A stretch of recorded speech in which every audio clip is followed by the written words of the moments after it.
ए, अरे तू आगे आ गई ला। ओके, 47 बोले पीछे नहीं। रहता चलो पीछे चलो।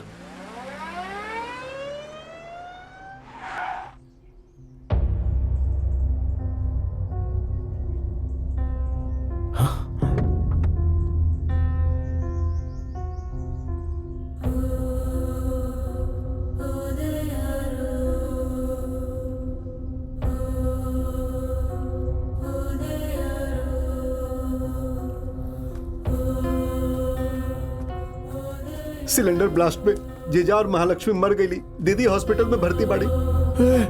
अरे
का भइल बा doctor? Now she is out of danger. बाकी सीवियर हेड इंजरी और हादसा बहुत बड़ा रहे, इसे ब्रेन शॉक लगल बा। वो बात नहीं कर पा रहा और ना ही जवाब देवे की स्थिति में बाड़ी। 1 हफ्ता में रिकवर हो जाइहन। Take care of her. ओके।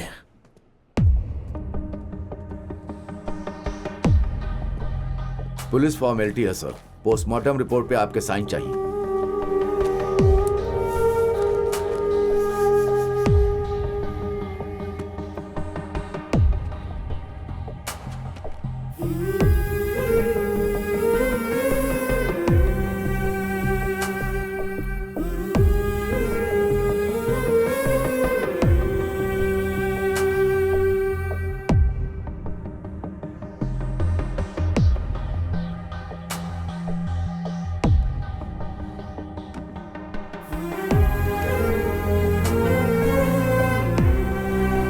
हमके वनीला आइसक्रीम बहुत पसंद बा मामा। हमके 100 चाहिए। अरे 100 का ये शॉप ही तो हो रहा है। जितना चाहे उतना खा। ओके, enjoy.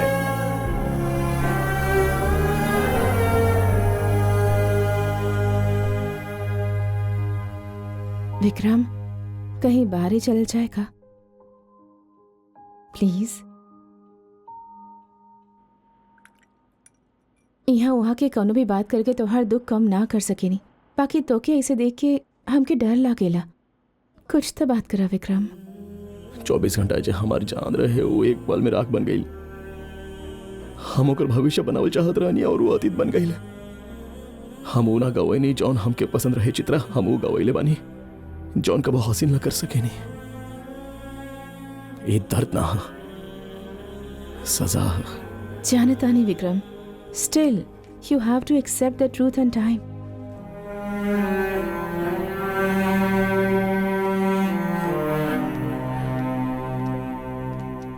Excuse me, I forgot my phone in the room. What's the time now? It's there.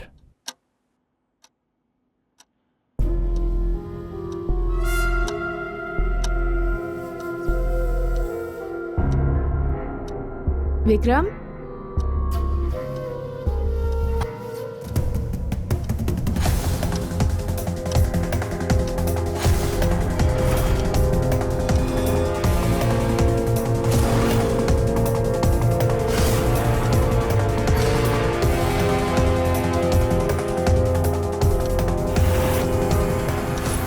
कहाँ बाड़ू बेटा? अभी हम स्कूल से बाहर आ रहल बानी।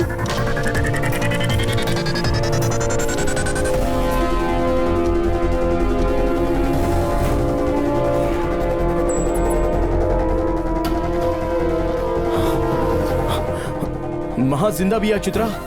व्हाट? चित्रा फ्लाइट में बैठे से पहले हम वहां से बात कर ले रहनी और वो वक्त न्यूयॉर्क में सुबह से 7:30 बजत रहे और इंडिया के टाइम रहे 4:30 और रिपोर्ट के मुताबिक ब्लास्ट भइल रहे 3:45 पे। मतलब ब्लास्ट भइला के कम से कम आधा घंटा बाद हम वहां से बात कर ले रहनी। कहीं ना कहीं कुछ ना कुछ प्रॉब्लम है चित्रा। हम पुलिस स्टेशन जाके चेक करता नहीं तो ऑफिस में जाके एक बार रिपोर्ट देखा। ओके गो गो गो।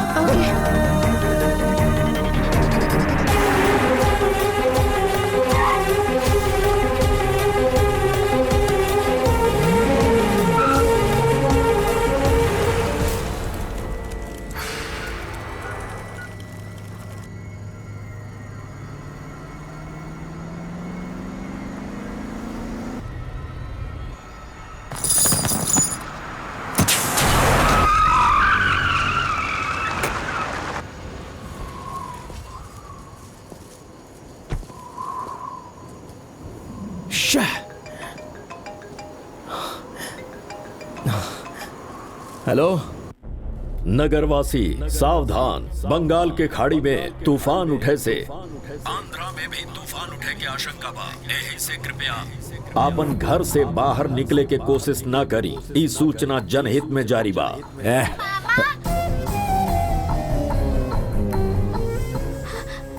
मामा बात करो ना मामा। बेटी महा, बेटी कहाँ बाड़ू तू बेटी? हम वार्डन के पास बानी मामा, हमके बहुत डर लग रहल बा। वार्डन के पास? बाकी अभी तो कौन हॉस्पिटल में बाड़ू? गर्लफ्रेंड, प्लेजर ट्रिप, आराम से जोन जिंदगी गुजरत रहे, सोचत हुक्बा की अचानक में तूफान कैसे आ गई।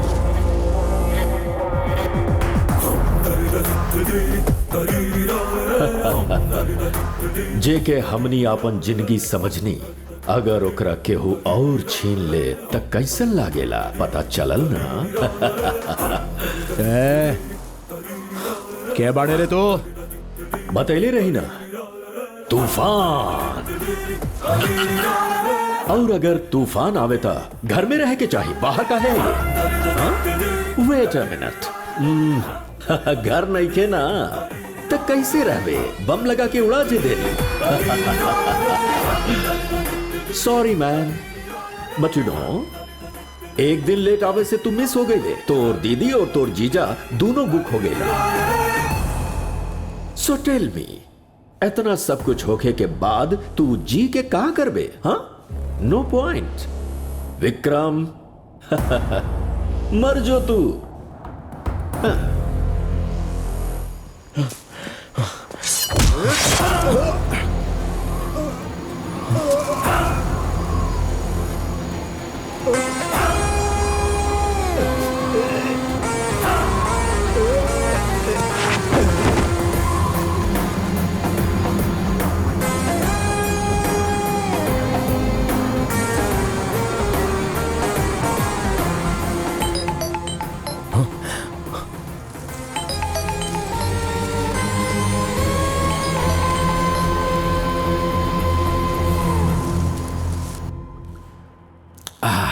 ए, मर गई का? मर गए। वाह नाइस हीरो। तू अब ही बात करत ताड़े, एकर मतलब ऊ मर गई। अब हम तोहके मारे के कोशिश ना करब। तोर कहानी के फुल स्टॉप लगावे खातिर कुछ कॉमा लगावे के होखी। तोर जान लेवे से पहले ओकरा के तोहरा से दूर करके तोर जान निकालब। वेलकम टू द न्यू चैप्टर। मनुष्य के अंत समय में मोह माया से दूर रहे के चाहिए, ताकि ओकर प्राण देह के त्याग सके, ना था ओकरा के घोर पीड़ा सहन करे के पड़ेला। Got it? तोरा बात के मतलब समझ नहीं के आवता। जॉन भइल ओकर वजह पता नहीं के हमके। बाकी महालक्ष्मी के लेवे हम जल्दी आइब। और तू जॉन बताई नहीं कि बेटे जिंदा बिया होकर बदले तो हर जिंदगी में एगो ट्विस्ट देब। और हमार फैमिली से हमके जॉन दूर कर ले बड़े ना, तू बदला में तोहरा के मार देब। ऑल द बेस्ट। और ये है ओखी क्लाइमैक्स।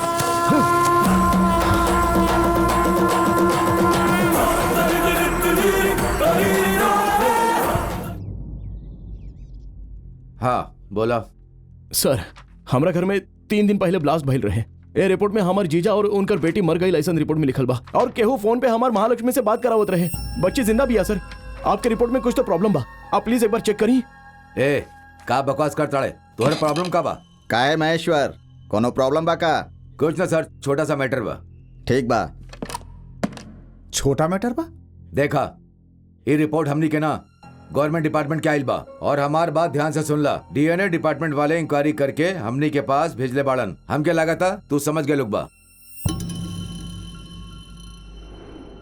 बोली का चाहिए? महालक्ष्मी हमार भांजी ही है सर। आपके जो इन्फॉर्मेशन चाहिए वही जा ना मिली। हम आपसे कौन सवाल ना पूछनी है डॉक्टर। पूछ बताबो, जवाब ना मिली। कंपाउंडर। डॉक्टर आप इतना परेशान काहे होता नहीं? South Asia's best doctors award 2017 आपके मिलल रहे ना सर। कांग्रेचुलेशंस बोले खातिर भी आयल रहनी। दिसंबर 16, 1972 आधा रात के 12 बजे एगो गुंडा जकरा एनकाउंटर में गोली लागल रहे वो डॉक्टर के दरवाजा खटखटाइलस और डॉक्टर दरवाजा खोल के ओकर इलाज कैला के बाद ओकरा के पुलिस के हवाले कैलन। वो महान इंसान रहलन आपके पूज्य पिताजी स्वर्गीय कमलाकर दीक्षित। और इंसान महान इंसान के बेटा हमार मदद जरूर करी ए उम्मीद से आइल रहनी। हमके सच जाने के बा और आपके अंदर के सच्चाई और दोनों ना बा तो हम चलो जाता नहीं। रुक जा बेटा, पिताजी के याद दिला के तू हमके शर्मिंदा कर देला। हम वो दिन अपन वाइफ के हॉस्पिटल में एडमिट करा के घर आयल रही। मनसा। हाँ आ रहल बानी भैया, आपके कुरियर आइल बा। हाँ डॉक्टर साहब, कैसन बानी रहुआ? हम ठीक बानी के? हमार नाम अथैया हा। हम एगो मजदूर बानी। एजा एगो औरत पेट से बिया और उ तड़प रहल बिया। अरे तो ओकरा हॉस्पिटल लेके जाना। हॉस्पिटल एजा से बहुत दूर बा साहब, वहाँ लेके जाए खातिर टाइम नहीं खे। दर्द कम नहीं खे होत और हमरा हाथ में चाकू बा, गला काट दी का? अरे पागल के बाड़ा तू? ऐसन करबा तो माँ और बच्चा दोनों मर जाए। अरे मर जाएदा, हमार बीवी हमार बच्चा उनका चीख हम सहन नहीं खे कर पा रहल बानी, गला काट देता नहीं। अरे मेंटल के बाड़े तू? अरे इतना परेशान काहे होता नहीं? ऐसा लगा था कि राउर बीबी हिया। एगो काम करता नहीं, ओकरा से ही पूछ के देखा था नहीं। अरे माता जी, आपके पति के नाम का है? शरद। शांति। शांति। ए, के बाड़े तू? का चाहिए तो के? का चाहिए हमके? Good, now let's go to the point. ए चुप, तोरा हाथ में जोन फाइल बा ओकरा बिना सवाल कैले साइन करा। ओकरे बाद हॉस्पिटल चल जो, तोर वाइफ वार्ड में होगी। Got it? अरे पुलिस के फोन करे के सोचा ताड़े का? अरे सब इंस्पेक्टर के फोन पहले ही चल गई बा। हाँ,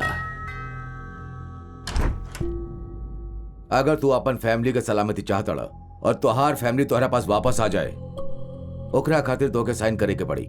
ये हमने के पास एगो ऑप्शन बा। जौन गलती भइल बा हमार गलती बा, काहे कि हम मजबूर रहनी। अब पूछा तो जौन कुछ भी पूछबा हम सब बताई। आपके और एसआई के कौने नंबर से फोन आइल रहे? Private number.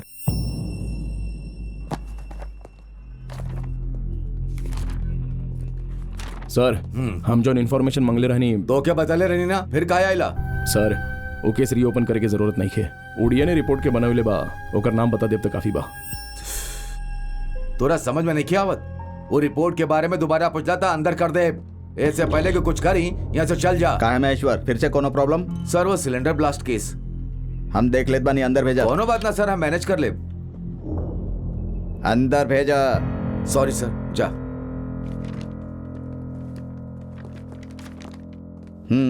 बोला का प्रॉब्लम बा? सर हमार बेबी मर गई। विक्रम, ऐसे गुस्सा से मत देखा, इतना स्लो बोलबा तो लोग यह समझिए ना। दरअसल वो डीएनए बीच डॉक्टर से ना, शुरू से बतावा। दरअसल कल शुरू में का भइल पता ना, तो कल का भइल कैसे जानब? सर केस के सारा डिटेल्स है फाइल में बा। बेबी जिंदा बिया पर ये लोग बोले ताड़े नहीं के बिया। हम फोन पे ओकरा से बात करनी है सर। एगो काम कर, ये फाइल के पढ़े के हमारा पास टाइम नहीं है, तू पढ़ के सुनाओ। चल शुरू हो जो।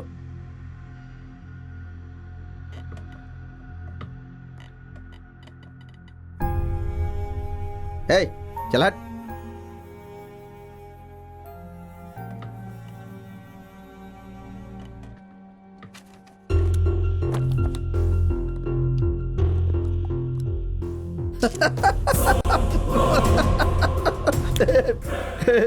हमारी व्हाट्सएप पर बहुत अच्छा जोक आइल बा, नंबर दे फॉरवर्ड करत बानी। सर सब्र के भी एगो सीमा होखेला। अच्छा तोहरा खातिर भी सीमा रेखा बा। केस बंद हो गइल बा तबो तोरा समझ में नहीं आवत ना होखी। चल जा यहाँ से। मतलब अभी तक आप हमरा साथे टाइम पास करत रहनी? हाँ भाई, टाइम पास ही करत रहनी। ऐसन फालतू लोगन के साथे टाइम पास करे के आदत बा हमार।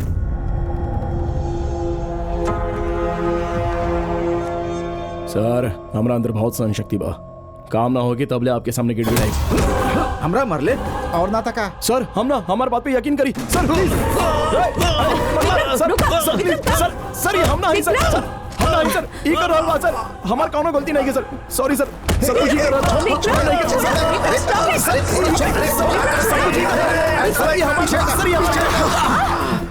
सर प्लीज सर, हमारे अंदर बहुत सहन शक्ति बा सर। कैसन सहन शक्ति बा यार।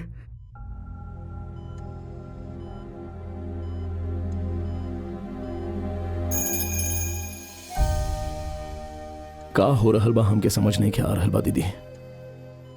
हम अकेला पड़ गइल बानी। एकरा के हमार फीलिंग से कौनो मतलब नहीं है, यही से हमें को फैसला कइले बानी। केहू के जौन स्पेशल इफेक्ट नहीं वो हमके काहे बा डॉक्टर? एक हाथ के साथ जिंदगी गुजार ले बा, लेकिन अगर टॉर्चर सहन नहीं के होत। विक्रम कुछ भी कहा ही तोहार बड़ भाई हा, भले ही बिन बुलावल मेहमान है लेकिन तोहार आपन खून हा। बचपन से तो के ट्रीट करत आ रहल बानी हम, और तोहार जितना भी दुख बा सुख बा तोरा से ज्यादा हो के हम जाने नहीं। तोरा नहीं के पता लेकिन ए प्रॉब्लम के सॉल्यूशन तोहार पेरेंट्स के 20 साल पहले ही दे दिले रहे। मतलब विक्रम के हाथ से न्यूरॉन्स पूरा तरह से निकाल दे? यस। मतलब विक्रम और आदित्य में से आदित्य ना रही? डॉक्टर, विक्रम के ई परिस्थिति के जिम्मेदार खाली हम बानी। आप कहले रही ना कि खाए की वजह से ई सब भइल बा। हाँ। वो सब हमरा से अनजाने में भइल। अगर हम केयर कैले होती तो आज हमार 2 बेटा होतन, पर अभी भी हमार 2 बेटा बाड़े डॉक्टर। फर्क खाली इतना बाकी, एगो बेटा में हम 2 के देखे नहीं। छोटा बेटा के बाएं हाथ में हम बड़ा बेटा के देखे नहीं डॉक्टर। अगर ये हमार विक्रम हा तो वो हमार दूसरा बेटा बेताल हा, और जैसन भी बा हमके बहुत प्यारा बा। बेताल, हमार माँ बिल्कुल सही बोले रहलिन डॉक्टर। माँ की इच्छा रहे ना, अब एकरा बारे में कबो ना सोचब।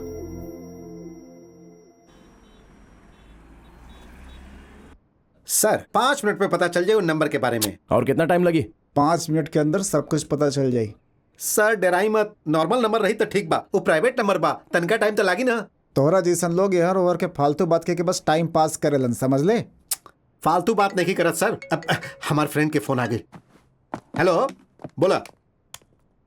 78 429 429 868 868 78 78।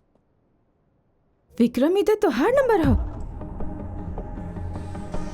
ए नंबर से वो लोगों के कॉल कैसे कर सकेला, और तोरा नंबर से तो के कॉल कैसे कर सकेला यार?